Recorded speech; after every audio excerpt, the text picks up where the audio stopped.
I would go say,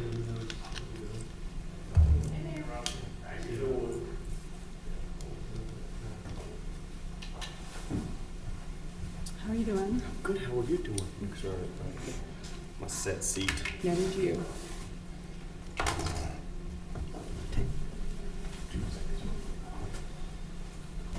You reached good today.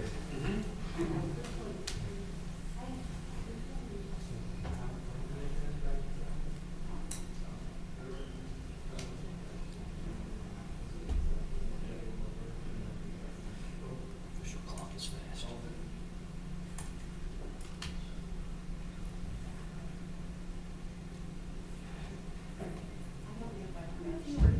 I'm Shelley DeHart, the Assistant Planning Director. Well, I think maybe I wrote some emails, but. Yes. I think I was on vacation, Oh, yes. okay. I was running around out west.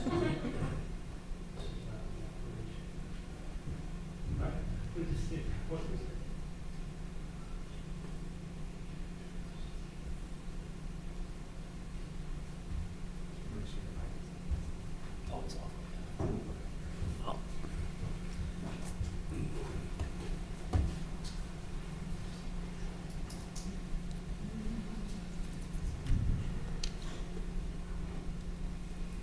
All right, I got 6 o'clock. We don't have Robbie. 1, 2, 3, 4. We need 5? How many do we need? 5. How many? How many do we need for a quorum? I'm sorry. How many do we need for a quorum? Oh, 4, okay. Faith did say she might not be here, but I heard from Jeremiah. No, I think Jeremiah said he wasn't gonna be here. Yeah, Jeremiah. Yeah, Oh, yeah.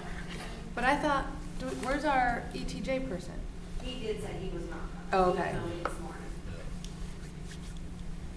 Okay, So we should be good now. but with 4, we're fine anyway. Yes. We Okay. can get started then. All right.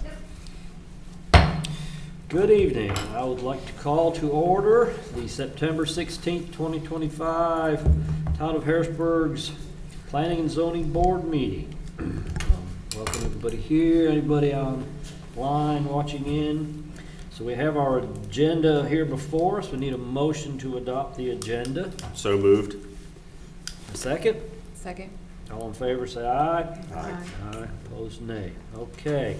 Next up on, we have special presentations, which we do have tonight. We have a UDO update. Mr. Zach's gonna I'm gonna give a administer quick that. introduction. Okay. I think most of you, well, maybe some of you were here the last time we had a presentation. Chad was here. Chad Meadows from CodeWright. Chad is joining us virtually this evening, and he's going to give you all an update on the update. Remember that the update is broken into 2 phases. Phase 1 is the assessment, like what I call the X-ray, and then phase 2 will be the actual amendments or the surgery. Okay, so we're just at the X-ray stage. The process that we've been through, and Chad will elaborate on this, to this point has been thorough. We've had input from public sector, private sector, practitioners, staff, management. We've heard from a lot of different people.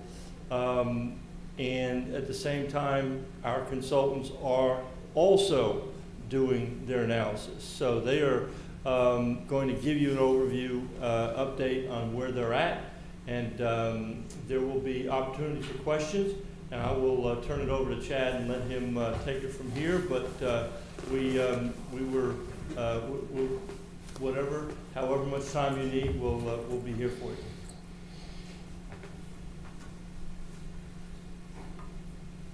Can't hear him. He's got to pull them up.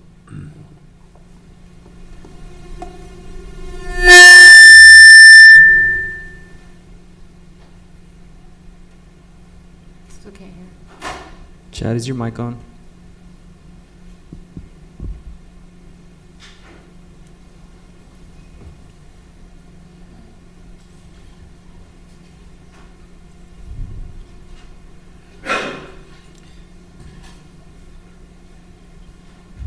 a minute ago.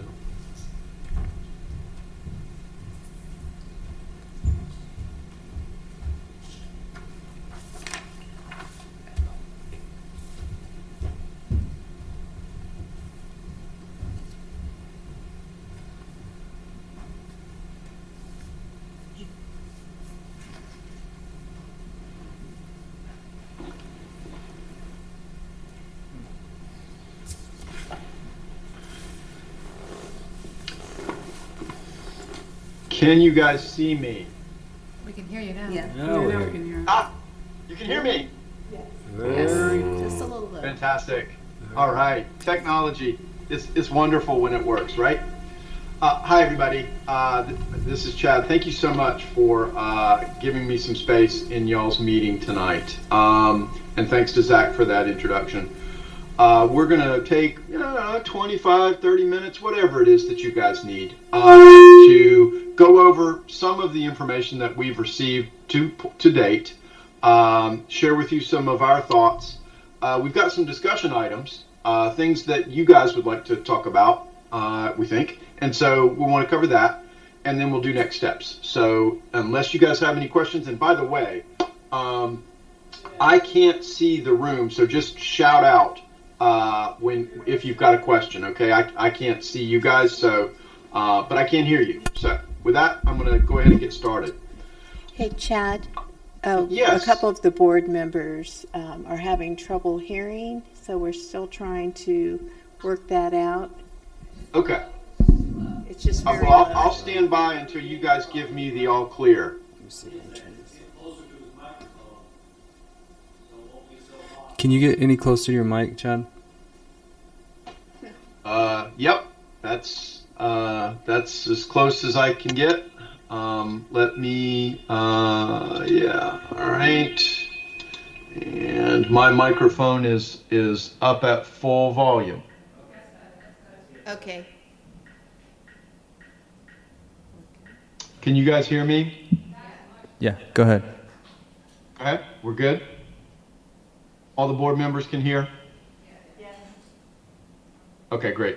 We actually have been working on this technology a little bit. We've had an opportunity to test this a few times, and it's gone pretty well so far. So I'm sure that if there are problems, we'll get that straightened out. So with that, I'm going to go ahead and get started. Let's see here. Okay. So this is a status update from our last visit. You may remember Andrew and I were before you guys back on May 20th of this year, and we have made some progress since then. So I'm going to give you some refreshers about the project background. We'll talk a little bit about some of the stakeholder input that we've received to date. We have some initial recommendations that I'll move through very, very quickly, because what we're really interested in covering with you guys tonight is topic 4, the discussion topics. There's a handful of things there that we are excited to talk with you guys about. And then finally, next steps, where we go from here. So that'll be the gist of tonight's meeting. As always, if you have questions, just jump in whenever, and we'll stop and answer those. This is our 4-task work program. We're involved in task 2 right now. This presentation is the last part of task 2, engagement. We'll begin drafting the assessment later this month, and we'll be bringing it back to the town for consideration in October or November of this year. And so, as Zach mentioned at the head of the conversation, there's 2 phases here. The first is sort of the assessment phase. We are not making any amendments to the UDO regulations as part of this phase. That will come in phase 2, likely to happen after October or November of this year. Now, the code assessment, what is that? It's a list of recommended improvements, a shopping list of changes, suggestions that we have for improvement. And those improvements will be organized into a series of key themes. Often we include things like user friendliness as a theme. We often include procedural efficiency or procedural clarity.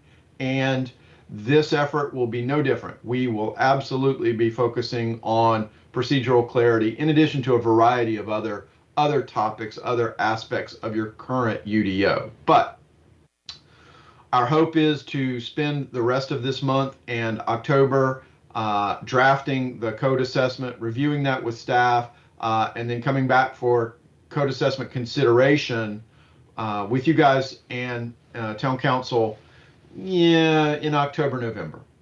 So that is our kind of trajectory on this part of the project. Questions on that? Okay. I mentioned earlier that we've had an opportunity to speak to some stakeholders, and Zach had indicated that, yes, in fact, we have spoken to a variety of people.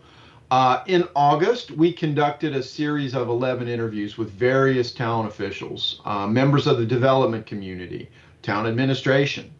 The purpose of these interviews was to learn more about, their thoughts about what needs to be improved in the current UDO. One of the things we've heard loud and clear from Planning and Zoning Board, from town staff, and from the development community and citizens is that when the UDO was drafted, there was insufficient opportunity for people to be involved, to be engaged. And so we are making engagement an important part of this project. And I'll just mention to you that engagement at this phase is probably a little bit more limited simply because we're doing an assessment. This is us reviewing what's in your document and making our recommendations.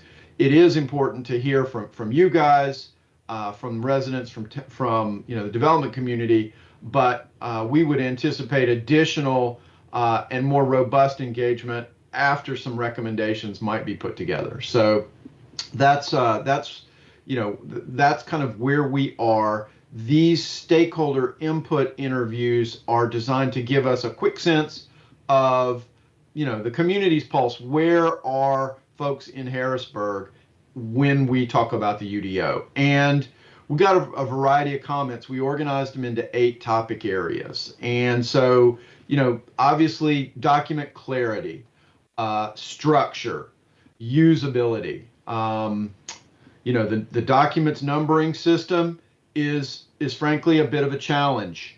Like material is not organized together. You have to often make your way through the document and look in several different sections. Imagery isn't located with the text that it's associated with. So some challenges there in terms of structure and usability. We've had a lot of conversations about the development approval process.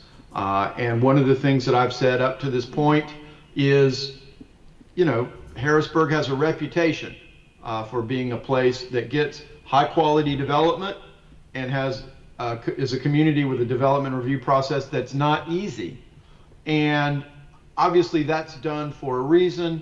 Your staff and administration are operating in good faith, and their pursuit is the highest and best quality development for Harrisburg that you can possibly get, and that's laudable. At the same time, the development community has given Harrisburg a reputation of being a difficult place to work. There are a handful of folks who have mentioned to us that development standards that are suggested during the preliminary review process might differ in the actual text from what's being expressed by staff. Staff might be encouraging developers to go above and beyond what's codified, with the knowledge that it's necessary to do so in order to secure an approval. However, that can be a little jarring for a developer who's being asked to, follow additional requirements or include additional aspects that aren't codified. That can be a little jarring for folks, and that's something that takes place, again, not in bad faith, but is part of the lore, part of the tradition of Harrisburg that merits some discussion. That said, a lot of respect for the staff, a lot of respect for Planning and Zoning Board, the knowledge that you guys have, your ability to secure positive development absolutely is respected, and people understand that there are great resources available for them in Harrisburg. A lot of comments, conversations about design standards and aesthetics, how important those things are, and making sure that the design provisions that the UDO incorporates are achieving, the community's goals, that we are in alignment in terms of community character, the development template that's desired, and the standards that are being enforced. A lot of discussion about sustainability and environmental standards. People in Harrisburg are committed to, having a beautiful community that is environmentally sensitive, that is well designed, that is sustainable. And you have some sustainability provisions to those ends. How might we improve those standards for clarity, for flexibility? How might we take the next step and incorporate some incentives, some win-wins that might allow applicants to go above and beyond the minimum standards, or give them reasons to do so, is definitely a frontier issue for us to explore. Tree preservation, landscaping, the community is very desirous of continuing its tradition of lush landscaping, being well landscaped and beautiful place to drive through, walk through, etc.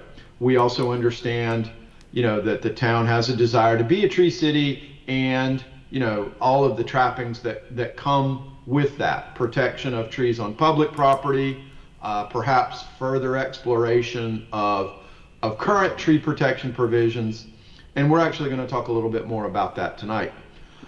Transportation standards and processes, being sure or clear that we've got continuity as staff members change, making sure that our standards are giving us the kind of development that we want, that we're getting transportation impact analysis and assessment that is bringing traffic improvements to the community to protect safety.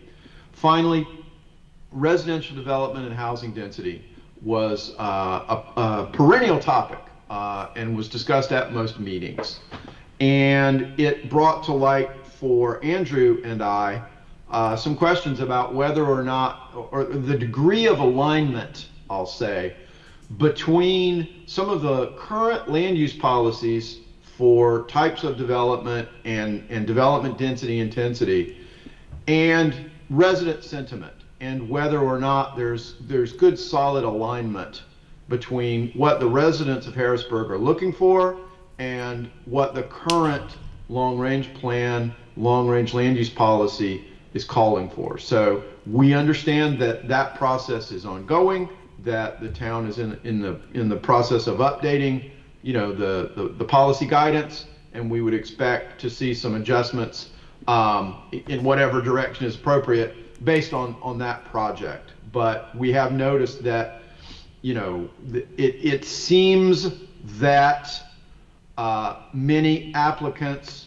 are pursuing residential developments, incorporating what they feel to be significant amounts of amenities, including or agreeing to follow a wide range of inducements identified during the preliminary stages of the development process, only to come before town council and be denied based on citizen input about public facility capacity or traffic or utility capacity. So definitely need to check in with our policy guidance and what our standards are resulting in as we go forward. So that's a quick summary of the flavor of some of the discussion that we've had with stakeholders up to this point.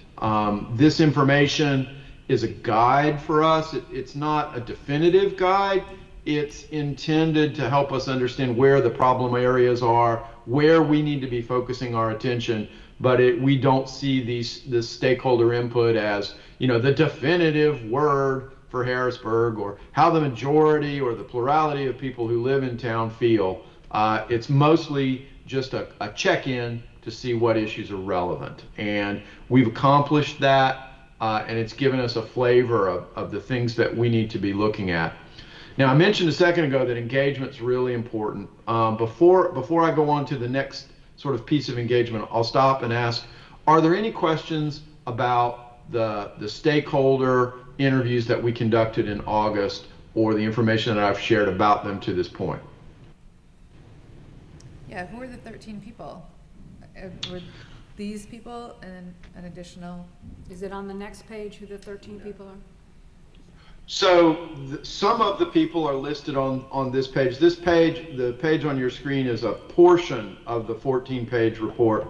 There were 13 people that we interviewed, and that included a variety of planning staff members.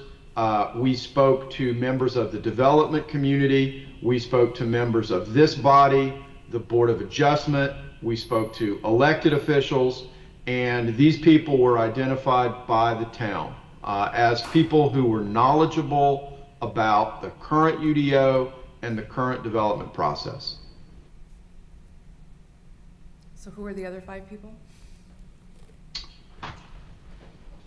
Give me 1 second and I will answer that question.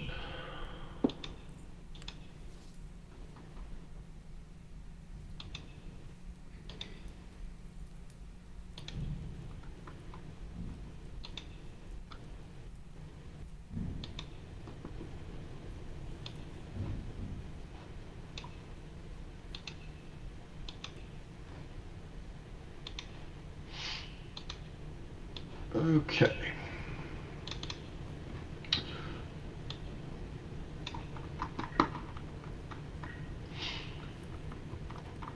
So the other 5 people include Ian Patrick, member of Town Council, Matt Mandel, Director of Landscape Architecture at ESP, Tarek Hamid, Morrisburg Architects, Laura Reed, Kimley Horn, and Nick Bouchon of DRG Associates. So those are more members of the development community.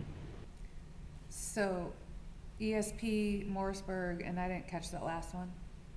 Kimley Horn and DRG Associates. So one. And Kimley Horn is y'all's contract engineer who reviews and assists your staff with transportation impact analysis review as part of development applications. So out of the 13, how many were developers and builders? Let's see, there are 1, 2, 3, 4, 5, 6. So, and that bothers me. That bothers me a lot. That almost half of the stakeholders are developers or builders. I have a problem with that. I would agree. But, okay. The reason that we speak to developers and builders is that they are knowledgeable about the aspects and dimensions of the current regulations and the current procedure. It's pretty common for us to talk to them. We understand the importance of speaking to the public, and we have tried to reach out to the public. I'll talk about that in a minute. And I will mention to you that generally speaking, public meetings with members of the public aren't well attended when it comes to Unified Development Ordinance updates or assessment projects. We wish they were, but they're not. And one of the main reasons for that is that this, I'm sorry? I didn't see anything for public engagement for this. They didn't do one. Right, but he's saying they did. Oh, I wasn't aware of that either. So, couple of things. One, we're following the contract that was approved by the town. 2, we counseled staff on the kinds of folks that we, typically interview. The decisions about which stakeholders would be interviewed were made by staff. We do anticipate additional discussions as this process goes forward. We did conduct a series of 2 webinars. I'll talk about those now. It sounds like this issue of public engagement is one that's very important to you guys, and that's good, and we agree. We did conduct webinars for the public on September 3rd and September 11th at different times of day. We had a total of about 10 people attend those webinars. And that information or those recordings are available on the town's YouTube site. And hopefully the town will highlight that on its webpage and point residents to those opportunities to view those tapes and to share comments and questions. At the time, staff indicated to everyone watching, whether they were live or on the watching the recording afterwards, that they had an opportunity to reach out to town staff, ask questions, make statements, share information. One of the questions that came up during the interviews was one that you raised. What are the stakeholder qualifications and how were they identified? And I mentioned to you that we use stakeholders who are familiar with the development review process and the development code because they have an understanding of where the problem areas are. There was a comment about support for current greenway requirements as well as fee in lieu for open space, and to be sure that we continued to make sure that those kinds of requirements were carried forward in the new Unified Development Ordinance regulations when those are adopted.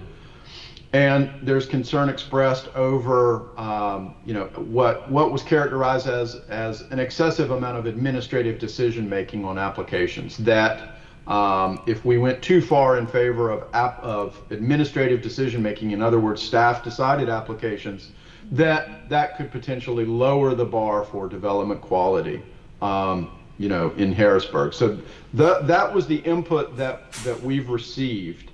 And we do anticipate additional meetings, additional opportunities for people to get involved, share their views. But this is very much an assessment. This is not the revision, the revision part of the process.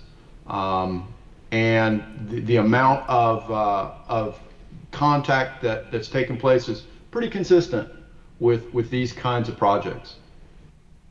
Any other comments or questions about this? Yeah, I guess I would just like it stated that I hope that those developers or builders don't have any more sway because there's more of them, or that they, are not the ones that we're looking to for main guidance. So just Sure. like that noted. Absolutely. I will, I can't speak for those developers. I can tell you that to a person, they shared with us the difficulty of obtaining approvals in Harrisburg, the advocacy on the part of town staff and town administration in pursuit of high quality development, and the commitment that exists to make sure that new growth and development is the best possible. And so that was, that stance or that perspective was shared through all of the people that we spoke with. And so I say that to just point to the fact that town staff, the administration, the elected officials, I think do take to heart and care about development quality, design quality, and are really trying to get, the best development that they possibly can. I don't see that commitment changing. And I hope that, adjustments that ultimately get made to the UDO are reflective of that. One more thing I want to mention to you, just so, CodeWright is on board to do phase 1, to do the assessment of this work. The revisions to the UDO, the drafting of the UDO, that might be a different firm. It might be town staff. It might be CodeWright. I don't know the answer to that question, but we've been asked to come in and give our thoughts and perspectives about what should be improved or how to make the document more clear, more predictable, easier to use, and easier outcome for the kind of quality that the town wants. And that's kind of our role here. We have tried to reach out to folks. If you guys think or feel that there's a way for us to reach out to the public and get their comments about how we need to improve the existing development ordinance or the development review process. Be great to hear your thoughts about that. I am also a little disappointed that we didn't have as much public input. In hindsight, I do remember receiving the emails about the two Yeah, webinars. I did not attend them. I think I did had- not see much push on social media about it. I didn't, I saw limited in, advertisement on these particular webinars as well. I did not attend because I got the notice late. I was busy. I mean, it just wasn't I don't feel well advertised. You're right, I think social media would have been a We just great got the way. email, It and was, just yeah, we because just we're got on an planning and email. zoning. I don't remember seeing it on the Harrisburg Forum or on. But I do remember you saying in May, Chad, that like, you know, when we're revising our comprehensive plan, like that's where we really need to like ramp up public engagement, because that's more like this, you're right, like this is, you know, it's the UDO, it's not fun, it's not, like, people are not gonna be as engaged. So I do Right. recall this conversation that we had prior. I don't know that I'm so much concerned with the lack of public engagement with this. I think I'm just more concerned that that the majority of the stakeholders were developers or builders, right? Like, I don't know that, and I could, you know, I have an open mind, but I don't know that it's a problem for me that builders or developers find it difficult to get approval here. Like, Sure. that's not, in my opinion, that's not necessarily a bad thing. I do think, obviously, we do need to revamp it, so I'm fine with I think it's great to have input, but to have the majority of the stakeholders be developer builders, that was just where I'm, you know, have a concern about. Sure. But I think we can, you know, move forward. You've explained it very well, in my opinion, and Okay. I do encourage you, if you haven't had a chance to watch the webinars, check it out, see what you Yeah. think. They're about an hour or so in length, which, you know, to be fair, is a lot to talk about when it comes to, you know, development regulations. What we've found over our years is that people are very, very interested in the development regulations that affect their property right. or that affect their neighbor's property. Not so much on the other side of town. And it's very difficult to get people motivated to participate in those kinds of discussions because the subject matter is a little technical. It is a little dry, and we understand that. And, you know, that's perhaps one of the reasons why we often utilize development community members or design professionals or whatever, because it's their livelihood, and you know, we can get them to participate. We try hard to get residents to participate, and you know, we did get 10 people, which is great. We always want more.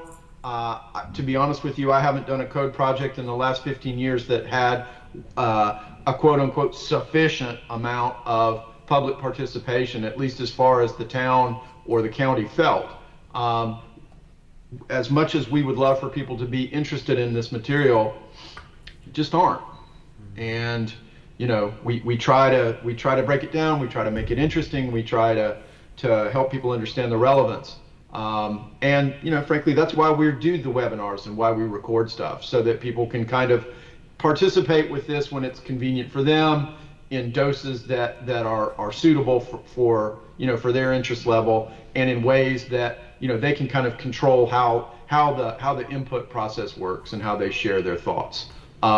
It's not a big public meeting for sure, but it does give people a chance to kind of consume this material on their own terms, and then share if they feel compelled to. So I do appreciate your concern and your comment about it. And you know, I have notes about that, and you know, how we navigate the balance of the project, because I do agree with you that it's important for people to know about this, and if you've got a comment, the ability to share that with us. I was one of the 10 that attended those sessions.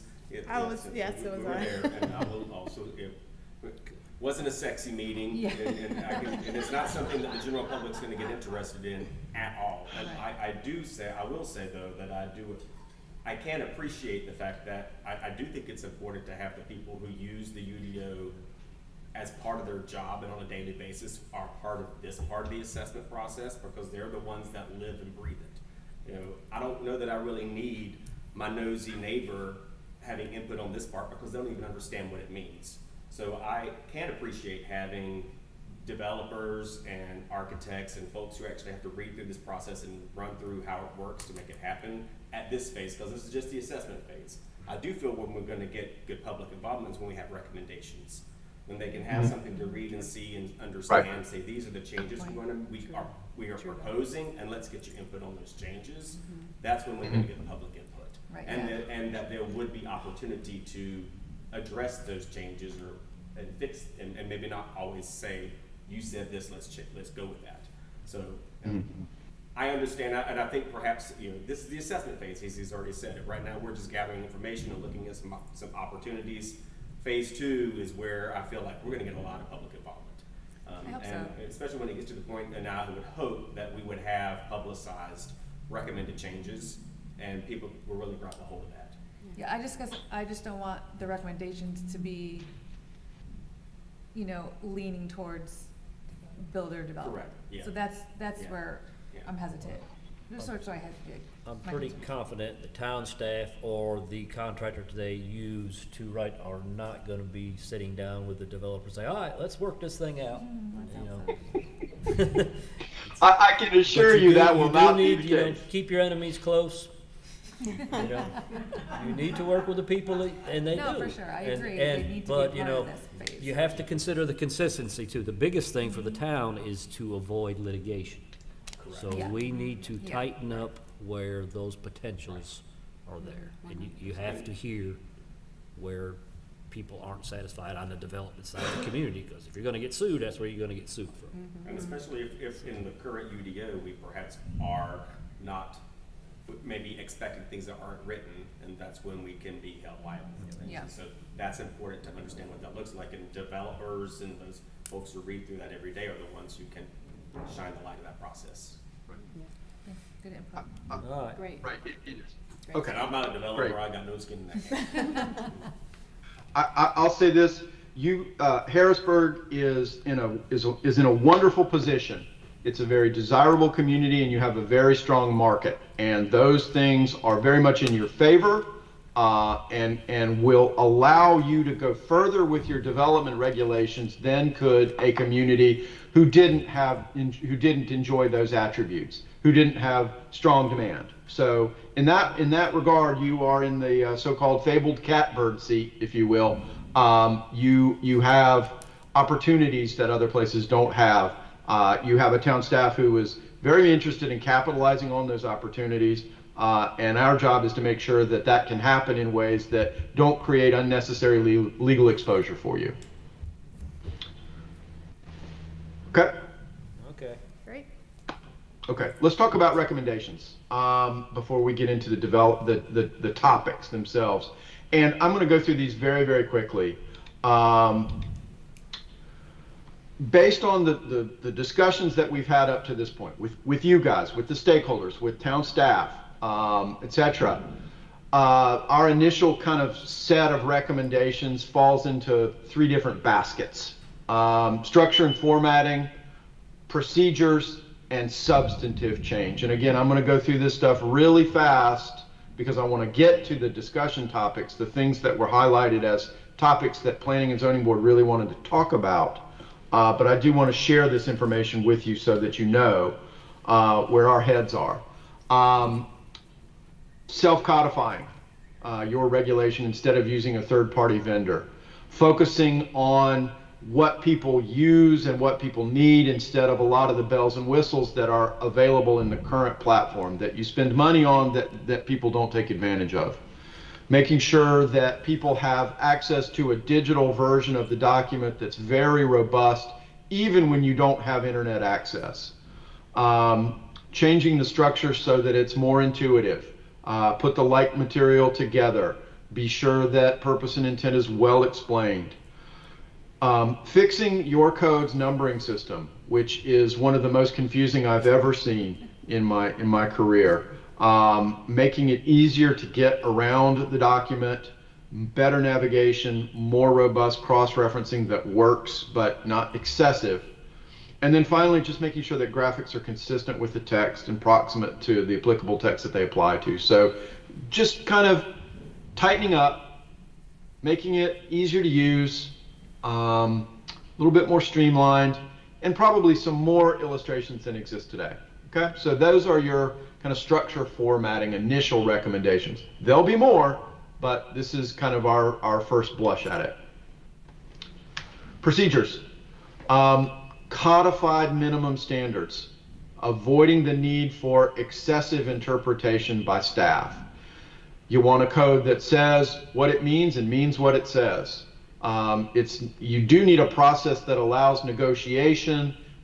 You do have to accommodate interpretation. Interpretation should not be your first line of defense or your go-to for every single application that comes into the office.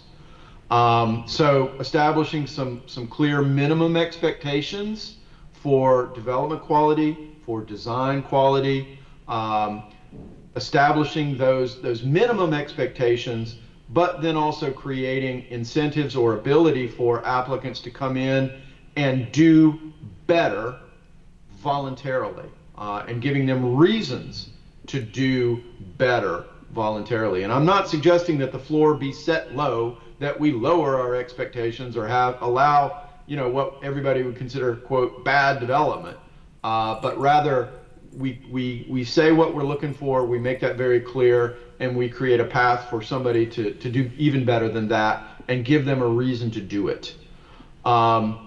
Consider some pre-approved building site design work, some things that are already consensus upon in the community in terms of what we're looking for, and allow staff to make those decisions.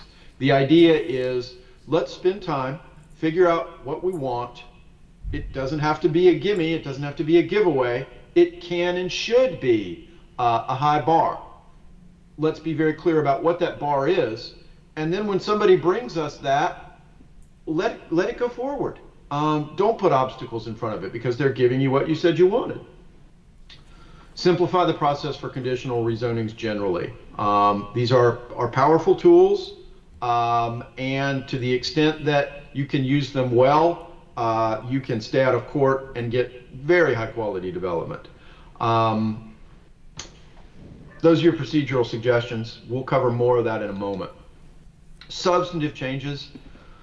Again, these are the nuts and bolts, the meat and potatoes of the ordinance, the standards, the requirements. Again, like before, state those clearly, and put the standards in the code so the applicant knows what's going to be expected of them. Yes, staff is a resource. Yes, staff should be available. Yes, an applicant should come in and talk to staff, but an applicant shouldn't depend on staff to tell them what the code says because it's too hard to figure out. Be sure that all of your standards are consistent with state and federal law. That is not the case right now. There are a variety of areas of your current regulation that need to be updated. To be fair, some of those updates are necessary because of state law that's changed since this document was adopted. So you can't point to all of these aspects and say, gosh, they should have known. There have been changes since the document was adopted. And these UDOs, they're living documents. The General Assembly is going to continue to change planning law every year, and local governments are going to have to be making sure that their regulations are updated frequently. Again, all your requirements codified. That's some basic best practice. Lean into your high quality suburban design where that's appropriate, instead of attempting to superimpose an urban development template in all areas of town.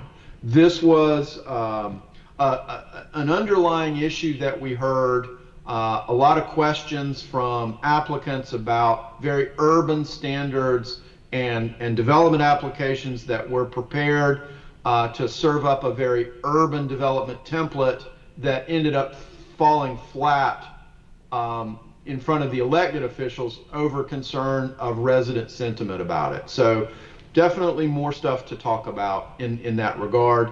Sign regulations need an overhaul. The Supreme Court of the United States made some rulings a few years ago that are complex and difficult to live with, and we need some further adjustment in that regard in Harrisburg. The parking standards are a little complicated. A lot of suggestions for reviewing, overhauling your sustainability provisions and tree protection. And we'll talk a little bit more about that tonight. And then finally, addressing appearance of single-family development from off-site roadways. A lot of people experience Harrisburg, not just on foot, but also driving through the community, and making sure that that experience is as good as walking. So those are our substantive sort of change recommendations. Again, there'll be more of this, but just wanted to give you the flavor of some of the things that have bubbled up to this point. Does anybody have any questions about this? No. No, I think I'm No. okay. No. Okay. All right. Again, this is very preliminary. You know, the code assessment will go into much more detail about these recommendations and many others. But for now, I'd like to move into the discussion topics portion. And so we have 4 topical areas that were identified as topics that Planning and Zoning Board would like to talk about. And I'm going to, in many ways, defer to you guys. You're the experts, more so than I am at this point, on what your current regulations say and do, and what you would like to change. That said, I wanted to give you kind of our high-level view, our elevator speech version of what we picked up in looking at tree protection, sustainability, street connectivity, and your other procedures, and give you some suggestions or things to think about as we go forward as part of a discussion in pursuit of y'all's ideas. Okay? So I thought we would go through each of these one by one, if that sounds acceptable to you. Yeah. Mm-hmm. Yep. Okay. All right. And there's a lot of words on these slides, and I apologize. This is a great example of how this stuff is not exactly edge of the seat material, can be very technical, but very important. So tree protection. Okay. This is section 141.0404, tree protection standards. And ultimately what these standards do is describe the requirements for protecting existing heritage trees and, quote, significant vegetation. Unfortunately, it doesn't really clarify what significant vegetation is or what has to be protected. Now, the UDO does currently allow vegetation that exists to be used for required landscaping, but it stops short of encouraging existing vegetation to be used, and there's not really any incentives for existing trees to be retained. And let me give you a sense of what an incentive might look like. Some communities give you double the caliper inch credit or the basal area credit that exists for existing trees if you keep those existing trees in the perimeter buffers or the streetscape buffers or on the site. And that practice helps limit mass grading. It helps encourage development being located away from streets and being well screened. It saves and protects, natural environments, the ecological landscape, and it helps with stormwater, et cetera, et cetera, et cetera. Just that basic incentive to not just get credit for what I kept, but to have an incentive to keep more, because it's less expensive than it is to cut it down, or I get some other benefit that compensates for the cost of keeping those trees. You do have in your sustainability points, your sustainability system does include a parameter for retention of 20% of existing trees over a threshold size, 8 inches in diameter at breast height. You get 1.25 sustainability points, which, to be fair, is a pretty good point amount given some of the other sustainability points that you have there. So you guys are trying to walk the talk, but if you choose not to use the sustainability provision, then there's not really any sort of incentive to save those trees. The heritage tree definition relies on outside documents, which can be a little confusing. If a tree meets the standard under a state or a national document, then okay, we consider it a heritage tree. Or if it reaches 80% of that state or national standard, it's considered a heritage tree. A lot of communities simply identify a size, a species and a size, and use that for the sake of simplicity so that people can understand what trees are expected. The current UDO does have limits on clear cutting. There's a 3-year delay if you clear cut, but there's some procedural stuff missing. A lot of places have a tree removal permit requirement that's in place if you want to timber your property outside of the development review process. And it's the failure to obtain that tree removal permit that triggers these kinds of delays on subsequent approvals. And I'll mention to you that 3 years is in the statutes. There's also a 5-year delay that you guys don't have in your current regulation that you might avail yourselves of under some different standards.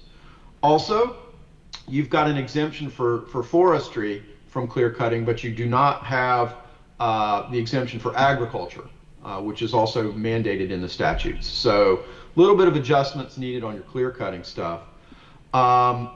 You do require tree preservation for conditional zoning, and that's good. It looks like you're trying to require it for site plans, and that's good.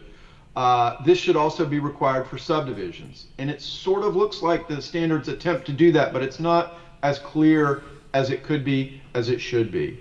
Any residential subdivision that comes forward in Harrisburg should have a tree save requirement associated with it. And that tree save area should not be permitted to be inside buildable lots.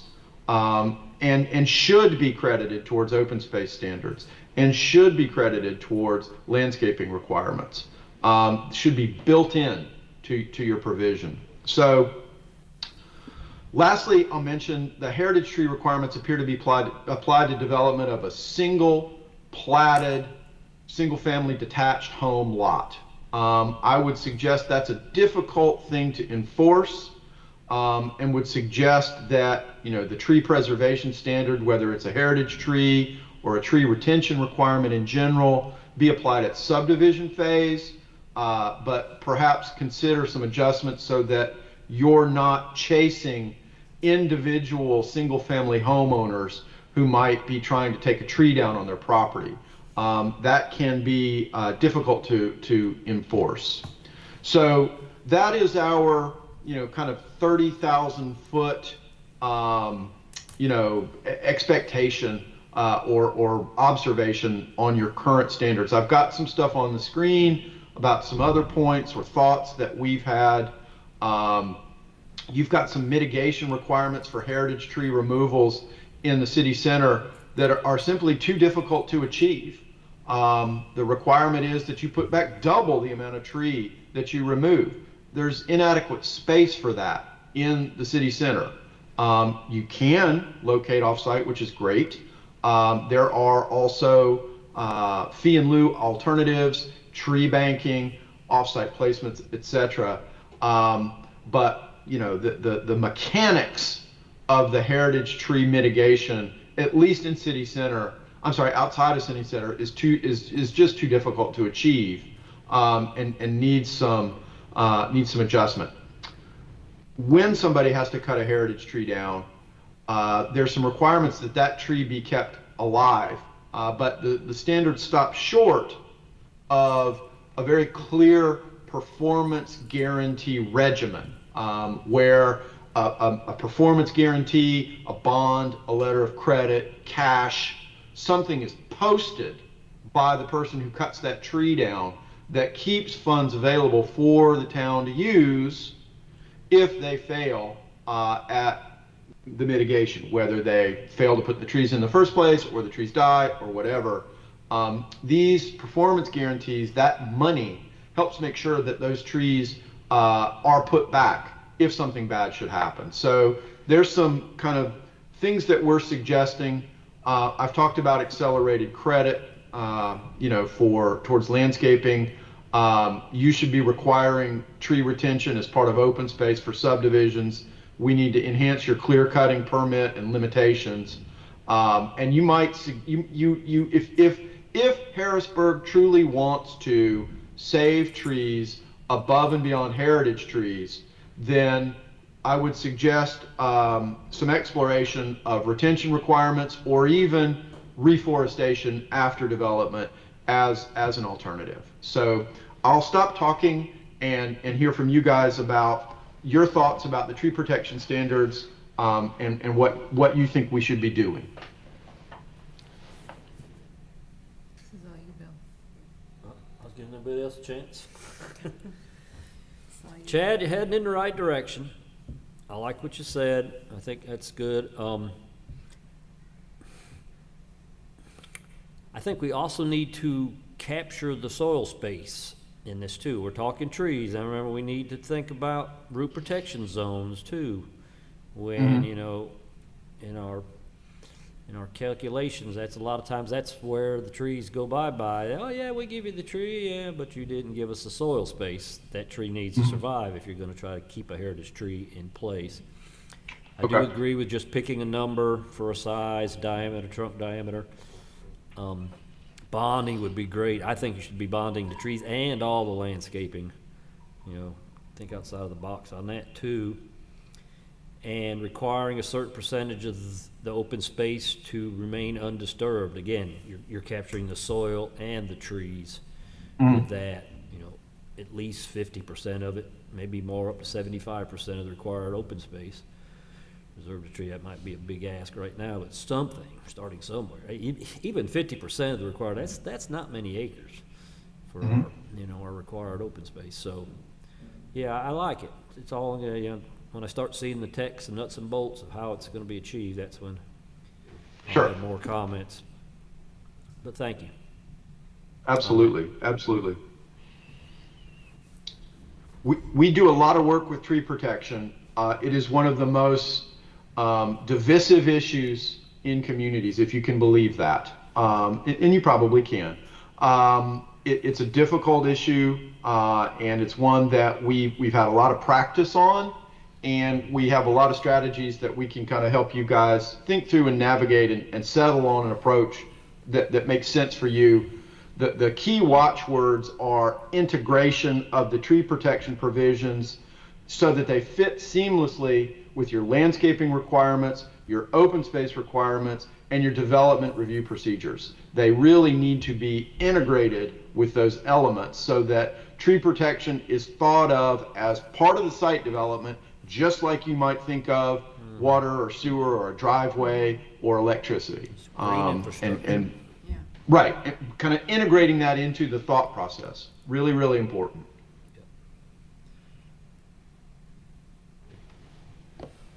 Other comments on tree protection? I think we're good on our end, looks like.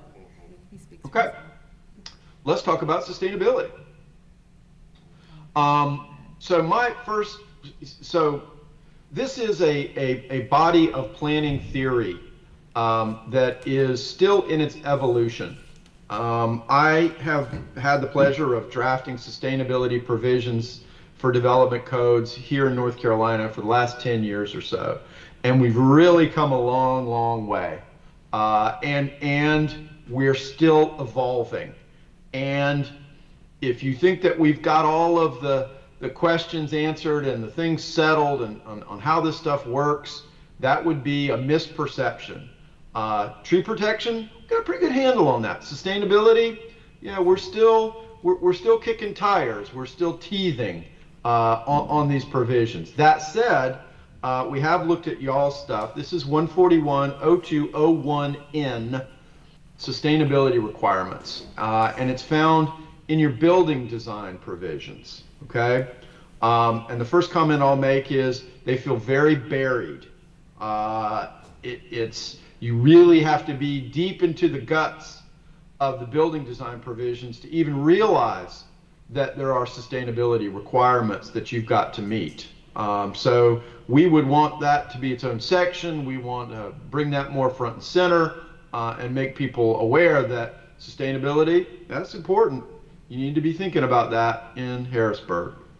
Now, your current sustainability provisions read like they're mandatory. All development, redevelopment, substantial improvement, everybody's got to comply with this. Well, no. Actually, the sustainability provisions aren't applied to, quote, smaller development.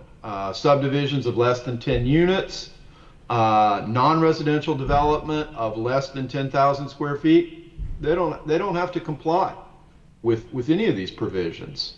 I don't know that I have a terrible feeling about that as far as residential goes.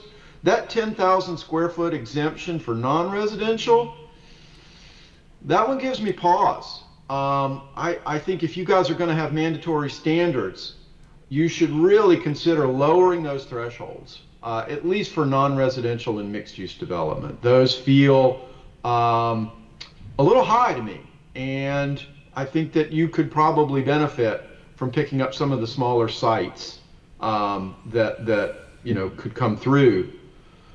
I'll also float out a radical idea for you guys, which is maybe we consider a blend. Maybe there's some mandatory standards and some incentives. And here's my challenge to you. If there are sustainability provisions in your current UDO that the town thinks are important, then why aren't they standards?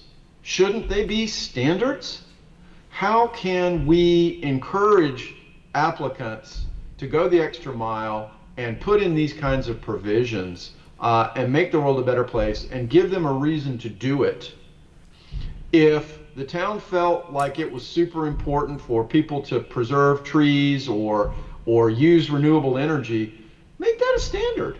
Don't make it a point-based means of getting an approval where an applicant can opt out if they so chose by selecting another alternative. So some soul searching about which of these maybe should be mandatory and should we pick them up and make them standards and consider utilization of the sustainability provisions as incentives. And I'm not saying give it away. Oh no.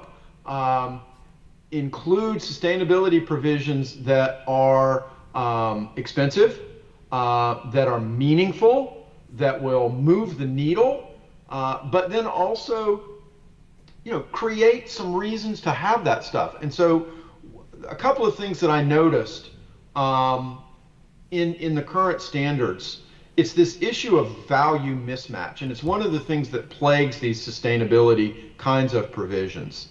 A lot of this stuff is really, really expensive to do. And we don't have a lot of great data from anybody on exactly how expensive it is to install initially or to maintain over time. But we do know structured parking is one of the most expensive things that ever gets built. And that's why we only see it in areas that have the highest land values. Now, in Harrisburg, I get 1 point for structured parking. For a development that might require 2 points or 3 points, I put in structured parking. That's every bit of half, if not more, of my investment. And the sustainable development point that I get isn't commensurate with that. So let's talk about that and consider should we be tweaking that? I'll note there's some city center, you get points if you develop in the city center.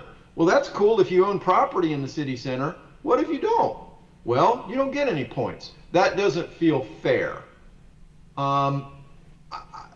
Maybe I tried to buy land in city center and I couldn't. Nobody was selling, so I don't get to use those points. That's something to think about. There are some provisions in the sustainability standards that grant you, or that set down the parameters for this is what sustainability means to us. So one of those is exceeding the connectivity index, and we'll talk more about the street connectivity index in a minute, but if you exceed it, then you get points. Okay, that's cool.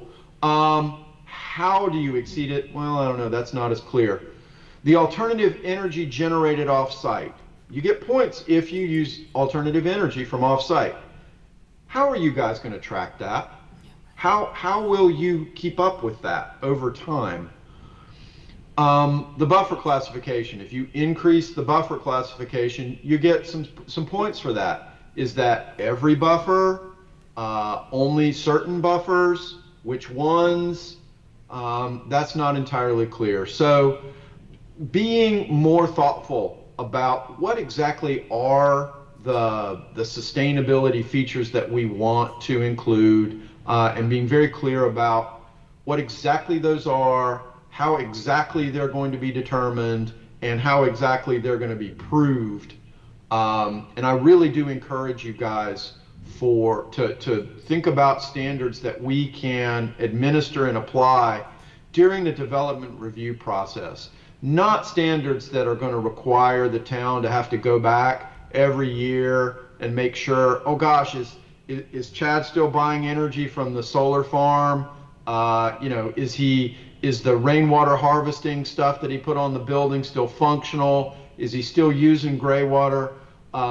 Try to find sustainability provisions or aspects that we can review and accept or not accept at the time of the application itself, rather than ongoing maintenance or ongoing enforcement. So those are some quick thoughts about this stuff.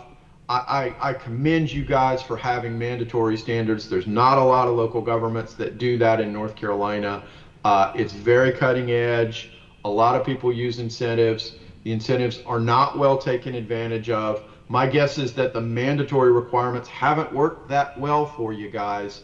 And I think that you could explore some incentives, a broader array of options, given points for things like better single-family design, or provision of affordable housing units, or use of green stormwater infrastructure, and making these things more scalable so that I have different levels. I can give you 30 affordable units, or I can give you 50 affordable units, or I can give you 100 affordable units. And the amount of points or the schedule of things that I can take advantage of grows commensurate with the scale or the breadth of the sustainability piece that I'm including. And so those are some of our initial thoughts on the sustainability stuff. I don't know if you guys have any reactions to that.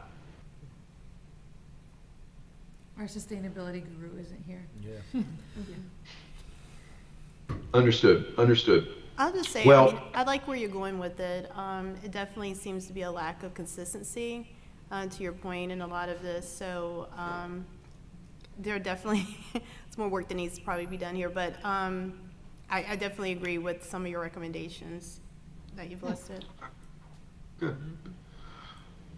Well, we'll continue the discussion, and just continue to try to make this stuff be functional and effective. And I really do encourage you guys, if there's stuff in your current sustainability standards that you think needs to be a standard, make it a standard. Go ahead. And use these sustainability things as incentives. That's perfectly legitimate. And you're probably more likely to actually get some of this stuff if there's an upside to doing so. You maybe won't get as much pushback, and you might actually get better quality development. So, okay. If there's no other questions on sustainability, I will move on to the next topic. Okay. Street connectivity. This is section 1420203, street network and design. So Harrisburg has a street connectivity index and a minimum number of access points for major subdivisions. And those are two basic elements that modern development codes incorporate into their street network provisions. And they're good things to have. I'm a big fan of both of those sets of provisions. The connectivity index is a measure of connection. It's a way to quantify how easy is it for a person to move around this neighborhood or from this neighborhood to other places. And your connectivity index values at this point range from 0.0, we'll talk more about that in a minute, up to 1.5, okay? Now, I'll mention to you, in case you knew this or you didn't know this, and if you did, I apologize, a city street, an orthogonal grid street network that you would find in a 1930s community, square blocks and all the streets are connected. A perfect street connectivity index score is 2.0, okay? And a 2.0 score is that, gridiron neighborhood where there's square blocks and all the streets are connected to one another. That's perfect connectivity, and that's an index value of 2. Your code sets down 2 connectivity index scores that are relevant, 1.4 and 1.5, and they're applied in some interesting ways I'll come back to in a minute. Let me talk about your points of access for a second. So the other thing that kind of goes along with this, you've got the street connectivity index, which is how well connected are the streets. Do we have a lot of cul-de-sacs or dead-end streets? We don't like those. They interfere with the ability of transportation to function properly. They make it hard for us to move around. They cause traffic backups and suburban gridlock, and it's bad. Another aspect is the kind of minimum number of access points to a subdivision. How many ways in and out are there? That goes hand in hand with the street connectivity goal of reducing traffic and distributing trips evenly over space.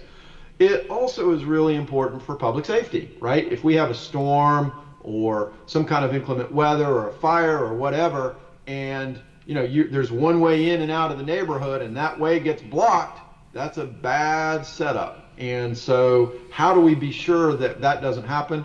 By having multiple points of ingress and egress out of a development. And you guys have those standards, and that's important. So you've got some of the basic parameters of an effective kind of street network standard.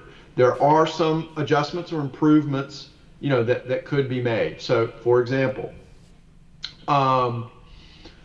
your street connectivity index is applied by development type, not district. And so that's conservation. You have one development type that I'm not sure what it is. It's called countryside.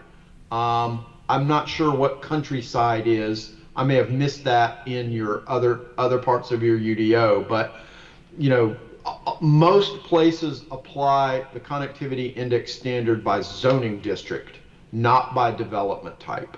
And it's assumed that any development in that particular zoning district is going to meet the minimum street connectivity standard that's established for that district. Now, how you get to these indexes is you divide the number of street segments by the number of street intersections.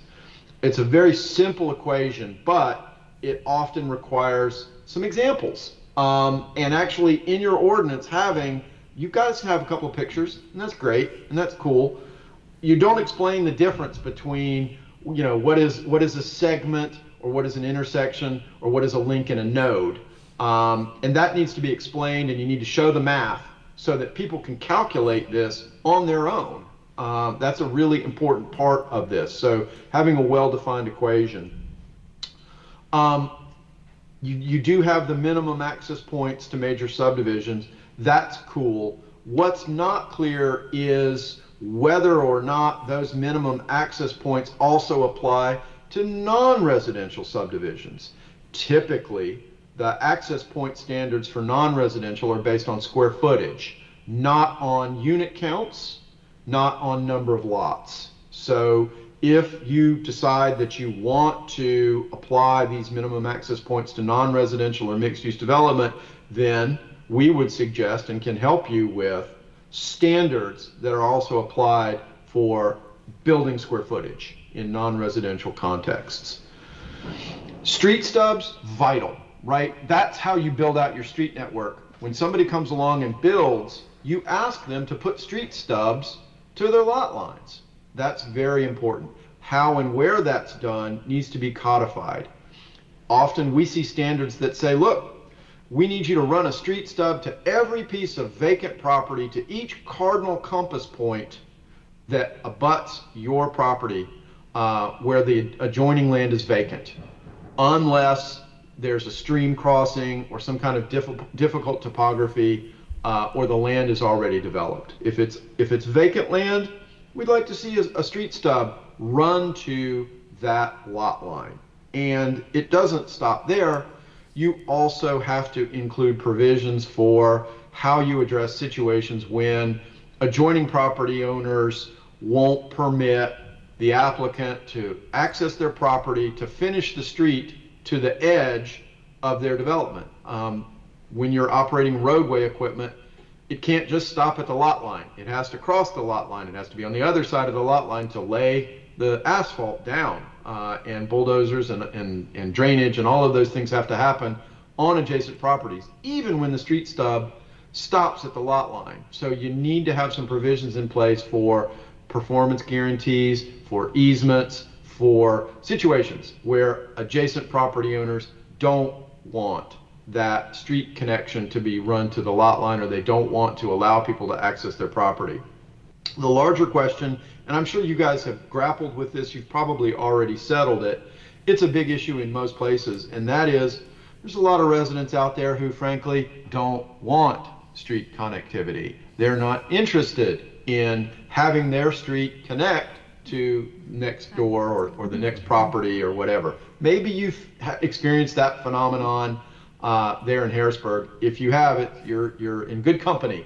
A lot of people have those concerns. One of the ways that we address that is thinking about connectivity not just with vehicles, but also on foot or with bicycles. So we ask for sidewalks. If you can't make a vehicular connection, make a sidewalk connection or a bicycle connection. Supplement your street standards that you've got now with these continuation requirements so that stubs are going to all adjacent vacant properties where a street could be put through. Try limiting the number of units on cul-de-sacs.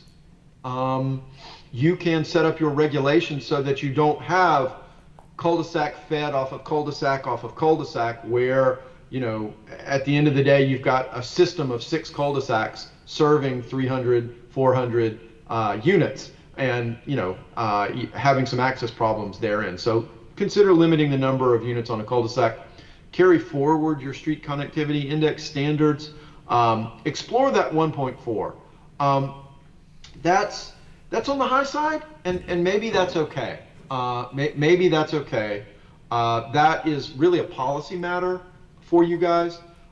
In suburban contexts, I am used to seeing connectivity index scores in the 1.3 to 1.25 to, maybe as high as 1.35, but that 1.4 and up is kind of an urban standard. So, maybe you guys want to stick with that. That's totally cool. That will give you more roadways. It will give you better street connectivity. It will also give you more impervious surface. It will make your development more expensive to build, and it will make your community more expensive to maintain. So those are some things to think about when you're thinking about what should those connectivity policies be. That was a lot, I know. Do you guys have any questions or thoughts about the street connectivity stuff? Oh yeah, this is all me. I'm definitely one of those ones who is against street connectivity. And Sure. this is probably more for like a town, but I don't think like communities, subdivisions want to be connected to at least by vehicles. Right? Sure. Want to be connected to other subdivisions. Like that's like you have a community. You have like now you have like you have your own groups, and that's your community. Sure. In the in the larger Harrisburg community, I think pedestrian connectivity is a lot more important and prevalent, and I think what people want now more than street connectivity. Sure. Sure. I don't know why we have to have all these stub streets, and I know people say for emergency vehicles. But an emergency vehicle is not going to go through one subdivision to get to another subdivision. They're going to use the main entrance of that subdivision, and because there's going to be more than one, so they're going to choose one of those main entrances to a subdivision rather than go through stop signs and kids on bikes walking to the pool, doing the people walking. I mean, we are a community of walkers. People are out all the time, Sure. time. So I love that you said that our 1.4 is on the high side. I would like to see that lowered. And then when you did explain that the perfect index code is 2.0, and that's based on using, I think I'm paraphrasing, but a city block is, we don't live in a city. Right. People who moved here chose not to live in a city. We don't want, and I say we, I'm generalizing, I'm sure some people do, but that street connectivity. So I think we definitely need to move, and I think it needs to be individualized. Our current UDO has the word shall in it. So it does not give the town council the ability to make individual decisions for different developments. So because of that word shall. So I think that word needs to be taken out, and every plan needs to be scrutinized individually, separately, versus it has to have it because the UDO says the word shall. Sure. Agreed. And that is absolutely a policy issue that is best worked through with you guys and your residents and your elected officials. The question of should we be requiring street connectivity absolutely is a policy matter.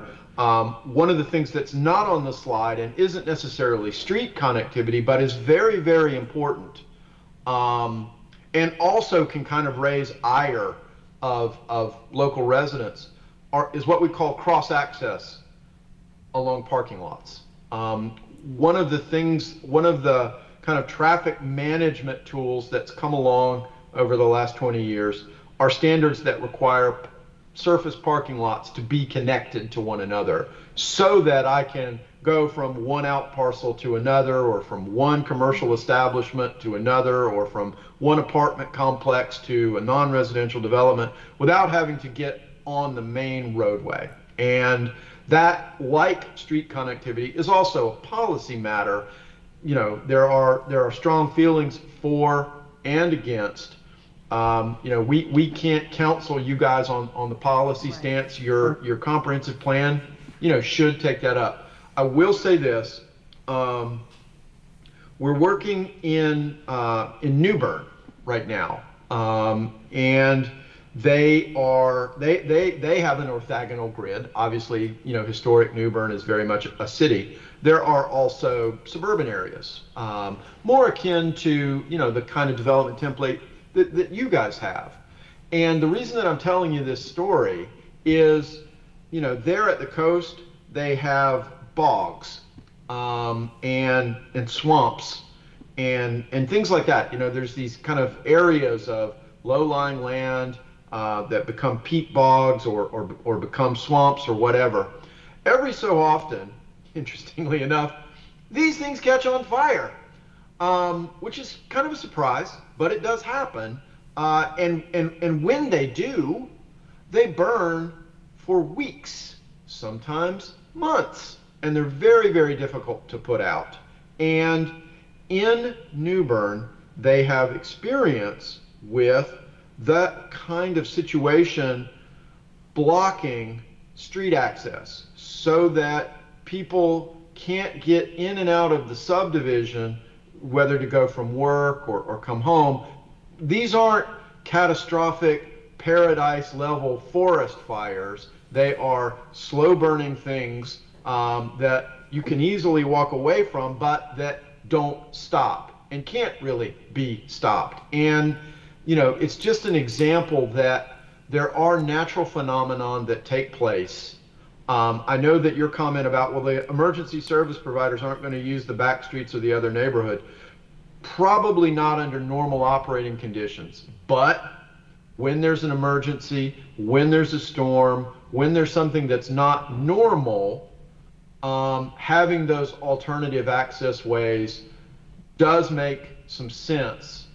One of the compromises that's out there today, and maybe you guys have seen this in some of the other places where you've traveled, are these quote unquote fire access roads, these emergency access roadways that are set up to permit ambulances or fire trucks or police to move through these roadways in an emergency, but that normal day-to-day, workaday folks and vehicles can't.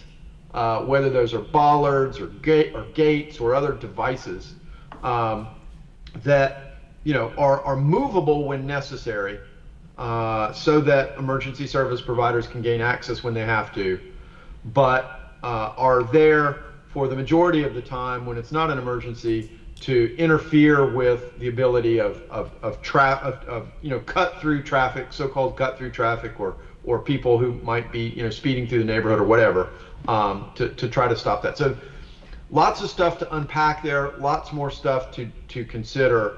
I do think your connectivity standards, you know, could use some tweaking, could use some improvement, but before we spend an awful lot of time on that, I think y'all need to kind of do some self-exploration about whether or not, you know, the policy to connect all streets is something that you want to do. I think that is important. There are real safety reasons to do it. There are also real resident concerns about having connected streets, and there's just not an easy answer to this question. Thank you. You're welcome, and I'm sorry to have such a non-answer about this issue. It's a toughie. Okay, other questions on street connectivity? I'm okay. I'm good. Good. Okay, you guys are doing great. One more slide. Okay, procedures, right? This is chapter 145, your development review procedures, and it's organized into 5 sections. There's a set of common review procedures, then you've got the administrative or the staff decision kinds of applications. This legislative review things, these are things that you guys weigh in on as a planning and zoning board, and that town council decides. There's the quasi-judicial procedures, these, you know, the appeals, the variances, the things that require board of adjustment, and then subdivision. And so, you know, I think that your development review procedures are fairly comprehensive. So that's cool, and I appreciate that. But the format that they're in is very strange, and it requires code users to understand the distinctions between what is an administrative procedure versus a legislative procedure versus a quasi-judicial procedure. If you don't know those differences, you don't know where to look. I just want to build a deck. Is that legislative? I don't know. Being more clear about which procedures apply is one thing that could be done, and we would suggest that you use an alphabetical sequence for your permit names, okay? And depart from this construct of administrative versus legislative versus quasi-judicial. The only people who understand that stuff are the Zach Gordons of the world. Okay, they're the ones who get that. Everybody else is like, I don't know, what's quasi-judicial mean? suggest using a different approach to organize your information. These common review procedures, these are things that are followed with every kind of application. You know, you submit and there's a staff review, and then there's, you know, public notice, and we have meetings, and then there's a decision. That's what the common review procedures cover, and your current provisions are pretty good in that regard. You also have a summary table of the procedures. Thumbs up, good stuff there. But there's some challenges. You know, we need to address those concerns about staff applying uncodified standards, or advising applicants that meeting the code standards is insufficient, right? If an applicant comes in and they've got a development application that they want to propose, and they're looking at the code, and staff says, oh, well, you can follow the code, but you're not going to get approved, that's a problem. You know, if you're not in a negotiated format, where there's give and take in negotiation, you know, the town, you got no business telling somebody they can't be approved if they meet the standards. That's where lawsuits come from. So we definitely want to try to avoid that. So, you know, again, good organization for the most part. At least it's in one chapter. Consider a slightly easier way to kind of crack this material for the layperson. You have an adequate public facility ordinance, and I don't want to belabor this for you guys tonight, but this is definitely something that needs to be talked through. So first off, adequate public facility ordinances are standards that are intended to make sure that roadway capacity or water sewer capacity or school capacity or park capacity, that these things exist prior to new development coming online, and that the infrastructure exists in order to serve this new development. And in North Carolina, adequate public facility requirements are against the law. Cannot have them. Now, some places may have special authority to do these, and Harrisburg may be one of them. But by and large, the typical APFO kind of approach isn't authorized in North Carolina. So that's something that we need to explore and understand a little bit more. So I don't know if anybody has any thoughts about the APF thing. Nope. Okay. It's a great concept, and I'll be honest with you, I really wish it wasn't illegal, because boy, sure would make life a lot better. But unfortunately, the General Assembly has not authorized local governments to enforce adequate public facility ordinances, at least to this point. But there's still some other things that we also need to talk about. The appeal procedure is embedded in the common review procedure section, and we would suggest that it have its own process. Most things require a pre-application conference. Fantastic. Hurrah. You guys are right on target there. Keep doing that. That's good stuff. In fact, I would suggest to you that minor subdivisions also need pre-application conferences. Why? Because back in the day, we used to be able to rely on the health department to certify that the lots that were being created could accommodate septic. Well, the General Assembly took that responsibility away, and now the health department is not required to certify these small subdivisions. And what we wind up with is applicants who come in, get their subdivision approved, go out to build their houses, and their lots won't perk because nobody checked to make sure that the lots are big enough to accommodate septic tanks. So consider adding pre-application conference to minor subdivisions to make the point to the applicants that they need a soil scientist report as part of the preliminary for a minor subdivision. It is unfortunate that the health department's role has been abdicated, but you know, that doesn't change the fact that we need to protect the town and those people from creating subdivision lots that are not buildable. Neighborhood meetings, you guys do a lot of them. In fact, anything that increases development potential requires a neighborhood meeting, which is an interesting approach. I've not seen that before. I kind of like it. I think it's new and different. I like that part of it. One caveat or thing I'll mention to you, which is this: quasi-judicial applications: variances, special use permits, appeals, reasonable accommodations, certificates of appropriateness in historic districts. These are quasi-judicial proceedings. And people who do not have standing to participate in those reviews don't get to talk. They don't get to say anything. They don't get to testify. They're not allowed to. And it's not the town's rules, that's the state's rules, okay? Further, material that is put forth outside of the public hearing where the decision on the quasi-judicial application is made is inadmissible. The body who is deciding that application cannot and should not be relying on testimony, evidence, anything that happens outside of that public hearing, okay? And these neighborhood meetings can give false hope to residents who show up to the neighborhood meeting, state their concerns, state their claims, maybe feel better after the neighborhood meeting, maybe don't, but if they don't have standing, they don't get to talk. So fold that away and think about whether or not neighborhood meetings for quasi-judicial applications make sense. Are we giving people a false sense of security that they can impact these kinds of applications when maybe they can't? Silent on permit choice. This may have come out after y'all's ordinance was adopted. So to be fair, I don't know that we can criticize anybody for missing this.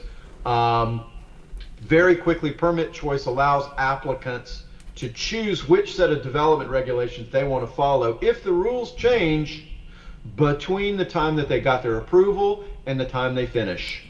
Okay? The current code is silent on this, and that cannot be. We have to address that issue in the development regulations.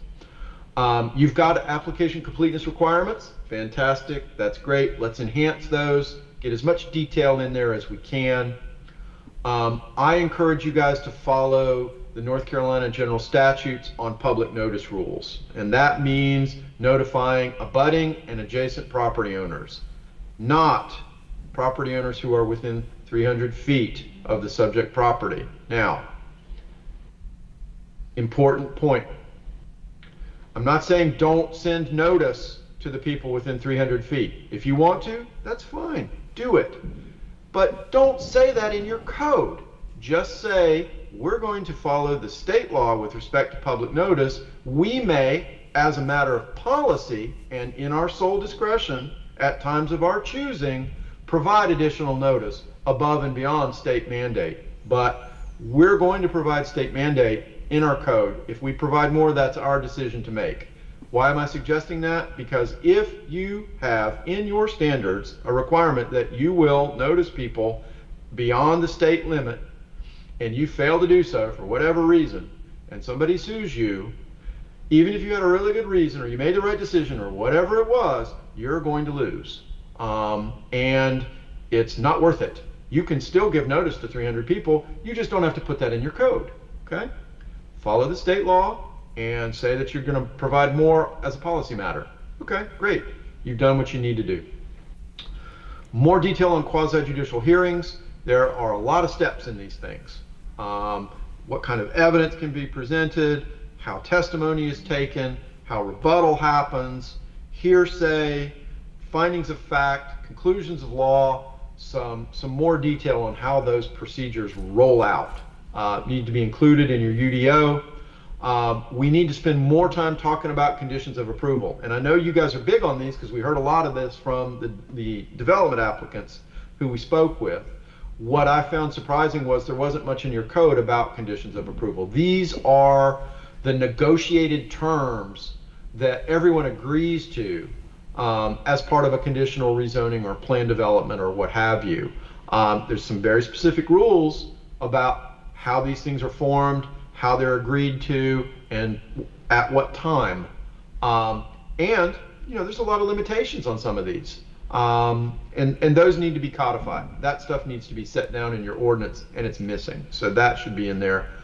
Along those lines, there's 5, 6, 7 procedures that we would suggest be added. Add the annexation procedure. You guys use development agreements a lot, but there's no procedure in here. Use performance guarantees as a procedure. Use fee in lieu as a procedure. Add the appeal as its own procedure. You need to address expedited subdivisions. The state has a different flavor of subdivisions, and they've got rules that they mandate local governments use when considering those so-called expedited subdivisions. Your ordinance is silent on it, so get that stuff in there. So a handful of things that we would suggest be added, maybe stormwater permitting, maybe some vested rights certificates, some other kinds of procedural things that just kind of ease the way. All of your procedures should have a flow chart with all the steps in the process and who's responsible for what and what's the sequence, and being very clear about how that works is just really, really important and something that's missing in your ordinance. And with that, do you guys have comments, thoughts about your procedures? No, sounds like. No, got some but good you things. talked a lot about it. That's We're not biggies. good. we're biggies on these. These are important. They really are. At the beginning you heard me talk about predictability, and this is the pudding right here. This is where the proof is. If your procedures are clear and well thought out and comprehensive, then people know what to do, and it makes everybody's life better, and it keeps you out of court. So these are really important. Thank you. Okay. for that. Thank you. Any Others? overall- Anything else that you guys want to raise that we should be thinking about? There is some other stuff, but just to keep things moving, I'm going to pass for now. I can send you an email or run it through staff, and let's Perfect. talk about some other topics in the ordinance. But we'll just stick with Fantastic. what you've presented up to now, and we appreciate it. All right. Okay. Well, I hope it wasn't too much. No, it was good. If nobody else has any other concerns, I have one last slide, and then I'll let you guys get on with your business. Next steps. So, as I mentioned at the head of the conversation, Andrew and I are now in the code assessment drafting phase. We are preparing this code assessment. Think about it as a blueprint for your UDO layout. We'll identify the 7-8 key themes for improvement and the sets of recommendations under those that you'll see. We'll have a look at your policy gaps, although I will say that because you're updating your land use policy, that part of the code assessment won't be super robust, but we absolutely will be exploring legal sufficiency and pointing out areas where you guys need to make change in order to comply with law. And so hopefully, end of October, we'll have that material available for people to look at, and we can continue the conversation. And I really, really appreciate y'all's time and your attention. I know this stuff is not edge of the seat.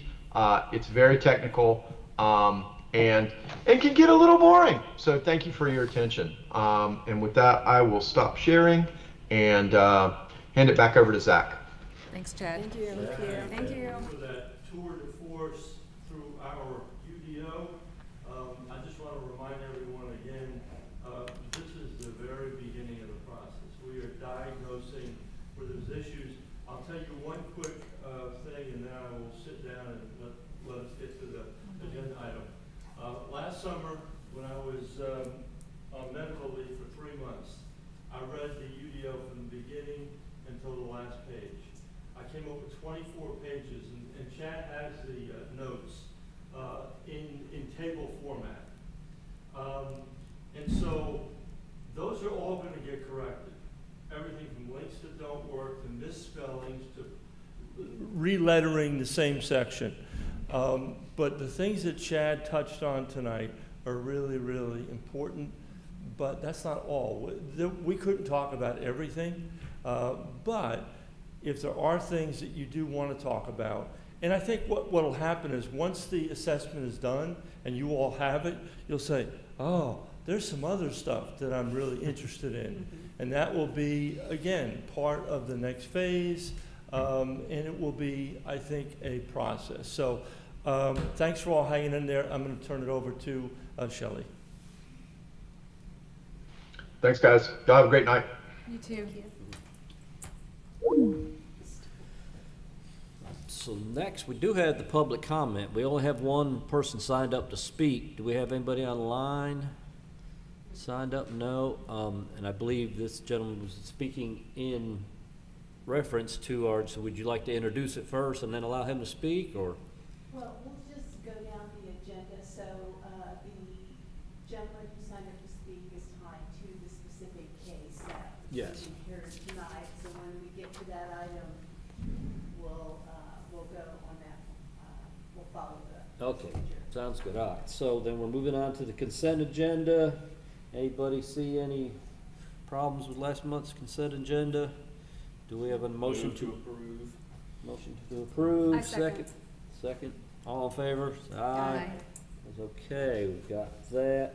No new old business, so now we're on to new business. H 2025-03-R. Thank you, Mr. Chairman and board members. This specific case is H 2025-03R. This is titled the Pit Road Property Map Amendment. So the request is to amend the town's zoning map, rezoning a property from a Cabarrus County zoning classification to a Harrisburg zoning classification associated with an annex request. So I'm going to pause for a minute and talk about how we process annexations and rezones. So the act of an annexation is when a property owner is requesting to come into the town's jurisdictional boundaries. It's in the unincorporated area of the county, they want to be part of the town. So in doing so, we have to establish a Harrisburg zoning classification. So what we do is we process these requests concurrently because they operate separately.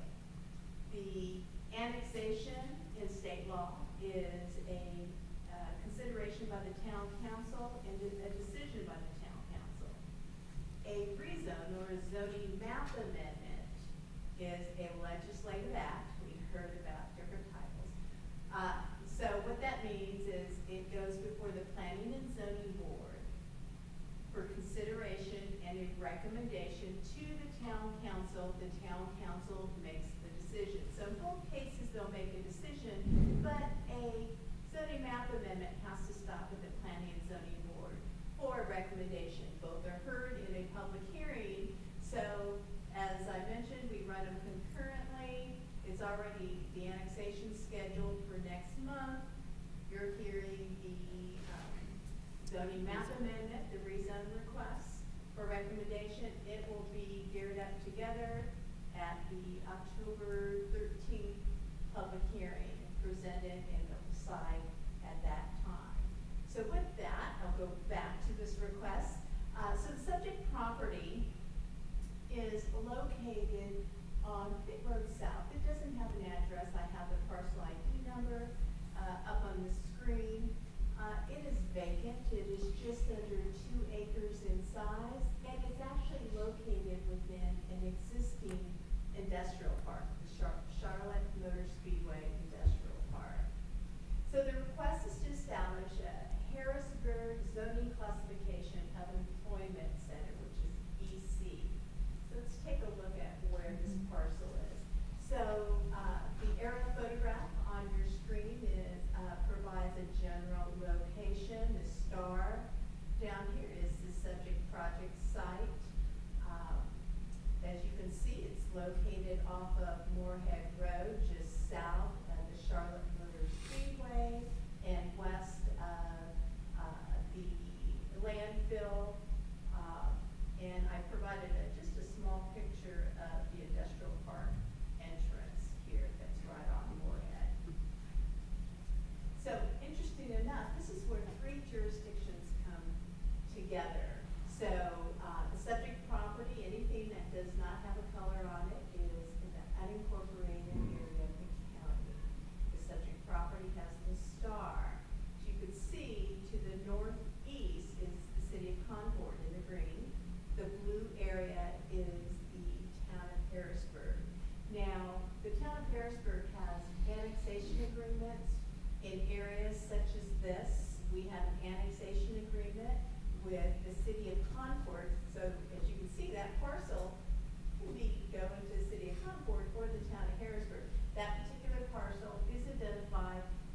a future annexation area or possible annexation into our jurisdiction.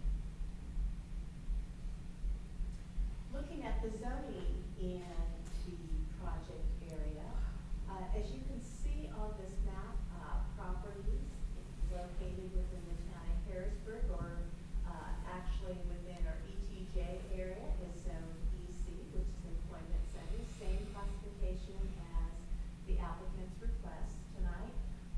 Other classifications are I2, which is an industrial, I1, I2, the existing zoning on the property, GI, which is general industrial with Cabarrus County.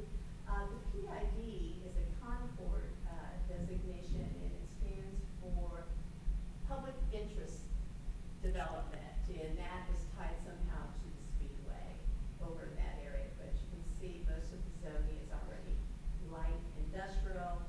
REC is comparable to a light industrial zoning classification.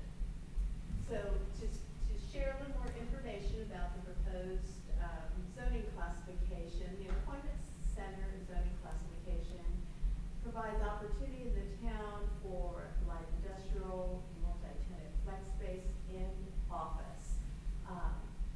The uses that are allowed within the EC district are consistent with existing land uses in this project area on the neighboring properties.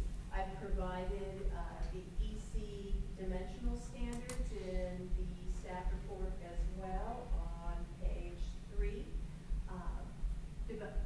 These type of standards are minimum lot size, setbacks, height, is consistent with the neighboring zoning and the area. Now I need to take a minute to talk about the HALUP. So the HALUP stands for the Harrisburg Area Land Use Plan. This is comparable to a comprehensive land use plan. So according to the UDO, an EC zoning classification should align with future land use category of light industrial found in our HALUP. Looking at our land use map, it is identified in the future as private recreation. So we enter into the record that the proposed zoning is inconsistent with what is envisioned in the land use map. However, so state law says that whenever the Planning Board of Council considers a zoning map amendment, there are a couple of findings that need to be made. First, is it a reasonable request and in the public interest? And second, is it consistent with an adopted comprehensive land use plan, or in this case, our HALUP? It says it needs to be considered. It doesn't say that you can only approve, recommend approval if it's consistent with your future land use map. It needs to be considered. So what that means is if a project goes all the way through up to council, council hears it and understands it's inconsistent, but they believe it's a reasonable request and it's something more appropriate for that area, they can approve it. By doing so, it automatically updates your land use plan. Okay. So there doesn't have to be a separate process. So I just wanted to point that out. So staff does support this proposed map amendment. We believe that the map amendment is for the EC district, is appropriate for this location, is consistent with the goals of the HALUP in the area, fostering economic development, land use, and encouraging a mixture of land use. So staff's recommendation is to support this request. Among other tasks for the board is you'll need to consider some of our map amendment criteria. So this is one section of the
environmentally sensitive areas.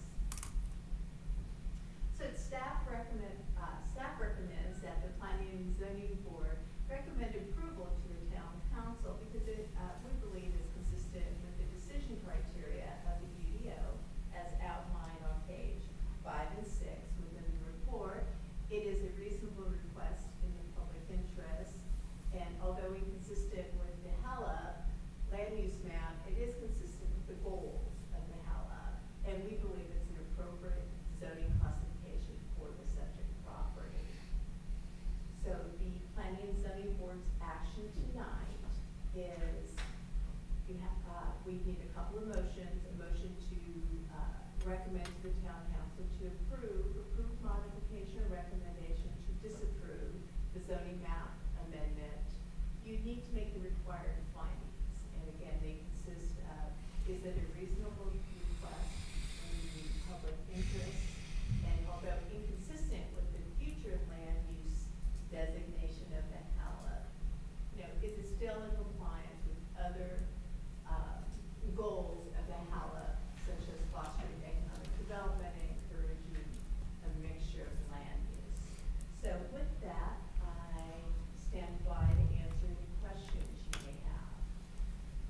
So if we approve it, the staff doesn't have any conditions, it would just get approved? Not no conditional? Right, this is not, so this is a great question. So there are two types of zoning map amendments. There are conditional, where usually are accompanied with a site plan, and the use is already identified and such that is not this type of petition. This is what we term a conventional, meaning it would just, It's good to go. if approved, any development on the site would comply with all the regulations of the UDO, that includes uses, setbacks, performance standards, parking, and so forth. So it still has to fall under the UDO regulations. And does he currently own the land, or is? We can have, if you're done with questions for me, then we can call up the applicant. I don't have. I don't have any additional questions. No. Okay, great. All right, and then you have this. Yes, so we have Justin Blocksman, am I pronouncing that correctly? Blocksman, yes. The applicant would like to come speak. Thank you for waiting. Yeah. We appreciate you. I didn't know I was gonna get schooled in Yeah. the UDO, right? You know a lot now, don't you? Learned a lot. So do you currently own the property, or is it gonna be based on the annexation and rezoning? So we're currently under contract to Okay. purchase property, and that also includes the neighboring property that's developed. So, yeah, we're currently under contract for that purchase and in the due diligence period. And so this effort is because we purchased it thinking of how we utilize the entire property. And so this just brings it into one contiguous lot for the purposes of development. The other property is already Harrisburg? Correct. Okay. Yeah, the developed property is just to the southwest. The, Yep, No, okay. is already yours. the lot lines are probably a better picture to show that. One to the left. I mean, can we ask you what you plan to build? Yeah, absolutely. So, what we currently operate, so that'll give you a little bit of background. So we do a performance driving school. Oh, And yeah, we yeah. operate at the Speedway currently, just on the other side. So we're on Speedway property now. And so we're looking to relocate everything that we already do to this portion. And so the lot that's in question as far as the annexation and rezone would end up being developed parking lot because there's not enough parking space. That's primary, and then essentially vehicle or fleet parking. So potential future structure or, for parking structure and whatnot. But that's essentially just to support the work that will be happening in the developed building.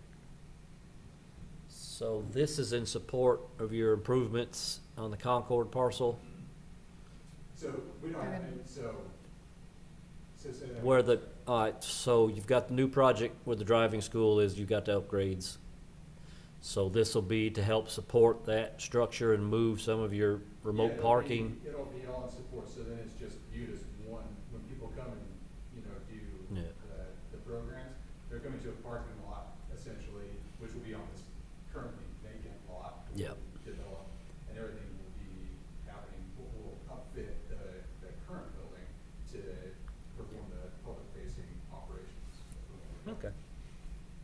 And so everything that we do over on the Speedway property currently is gonna relocate here. Mm-hmm. So the other two properties there that I can see, are you purchasing those now as well? Or you already have? No, it's just these two that are, it's part of one purchase. Oh, so okay. It's the existing developed property and this were Oh, being okay. sold as one, so. All right, our I owners own understand. both Yeah. right now, but they have it as two separate parcels. Okay, all right, I understand. Will that include some type of track? Are you building some type of, No, Okay. we lease from the Speedway. okay, And so we currently are in the blue building, you can see Ford Performance Racing School, Oh, yeah. right there just above it, kind of the blue dot right there. Mhm. That's where we currently operate and have been since 2020. So we just lease track and service space from the Speedway. okay, Yeah. thank you. And do we worry about trees and sustainability? No, with I something don't like have any this? concerns about it. It makes sense, you Yeah, know, I you agree. can even look at Oh, the yeah. old zonings. You know, Concord had that PI district, Harrisburg kind of went along with zoning that was compatible with that, not knowing what would end up, and even the Concord side of this parcels, now they have turned it into light industrial, and it's Yeah. consistent with us. Yeah. We've got light industrial, they got light, this part didn't turn into PID type development, it's more north, so. it- All right. It all fits to me. It's a no-brainer. I'm ready. Yeah, Wanna make it? All right, Okay, thank you very Thank much. you. thank you. I will, make a motion. Okay, I'm gonna make a motion to recommend to the town council to approve the zoning map amendment and make the required finding that the map amendment is a reasonable request and in the best interest of the public. I need, Please bring that back. I need that back. Thank you. And although it is inconsistent with the future land use designation of the HALP, it is in compliance with other goals of the HALP in the areas of fostering economic development and encouraging a mixture of land uses. Second. So- All in favor? Aye. Nay? No nays? Okay. No nays. All approved. You did an excellent job Thank of you, that. thank That you, was a thank lot you. to put together. You did a good Got it. job. Whew. First take, too. Okay, so that's, any other staff updates real quick? It's development map. Development map? No, just the development map and, I I'm want to sorry. say about that development, Matt, Yeah. everybody loves it. Yay! No, I get so many comments on it, so I want to just say out loud to you, hooray. It's so fun. I like it better, too, because I can look at it quickly and I don't have to scroll through it. It's an improvement. That was certainly a project in the works for quite a while now, and it actually took coming together of various departments, fire help, engineering, planning, management. So we're very proud of it, and we're happy. For some reason, this isn't. That's all we got. Yeah. We know it well, works. We know it works. Yeah, okay. It's fueled There you go. fire That's in right. Harrisburg Baptist Okay, Press. there we go, okay. So, when this was revealed last month, I was not in attendance, but I did go back and listen to some of the questions. So I just wanted to answer some of the questions that you had, and the biggest, I should say the more frequent question that we hear is, why is it not alphabetical? I asked the same thing originally. So the way it was devised is a lot of, the general public doesn't always know the name of the project, right? So it's alphabetical, they have to figure out where it is. And then when you click on select the tiles alphabetically, you would have it jumping all over the map on the project. So someone who, for example, lives over in this area, and wanted to know, okay, what's all this development in my neighborhood? All of these tiles are grouped together. Geographically. Geographically, correct. So if I live in southeast Harrisburg, and I'm like, what is this group over here? I can jump through the tiles right after each other. So that is why it was set up that way. I think I heard the question, how long will projects be on this map? So the answer to that is, once completed, 60 days. So that would include if somebody withdraws their application, because someone could be following a project and all of a sudden it disappears one day. So the intent was that, for example, somebody withdraws a project, we would put on there, just to say it's been withdrawn on this date, and it will be up on the site for 60 days. So that gives plenty of time for anyone we hear about development on a daily basis. If you can imagine, we get all kinds of phone calls and people are talking to us about concept. This development map is intended to display projects that have filed an actual sketch plan application. That point on, they've already worked out with us, is that enough allowed use? Is that consistent with the comp plan before they even get started? So the projects you'll find on here is based on, of course, the categories of administrative planning and zoning and so forth. They will start at sketch plan phase, then of course if it goes to any of the planning boards, town council. We have a couple of projects on here that may have a conditional zoning approved. Here's a good example, this one down here, Orchid Ridge. But we haven't, and that was approved back in 2021. Well, it's in this holding pattern because it's a conditional zoning that runs with the land. So it is an approved project, but they've never gone to the next step. They may, or they may not. But we keep it on there, so if I bought a property adjacent to it and looked at this map, I would know, although I don't see any dirt moving out there, there's still an approved plan. So some of these projects are somewhat dormant in this stage, but we thought it was important that we let the general public know that it is an approved project, just in case, they want to consider that. So I guess I'm just going to ask, do you have any other questions? I'll be glad to answer it. We update it weekly, new plans, new project. The Pit Road project is on here, the one we just heard. It's under the category of P and Z, and we are going to, of course, move it to the town council category now that we have your recommendation. So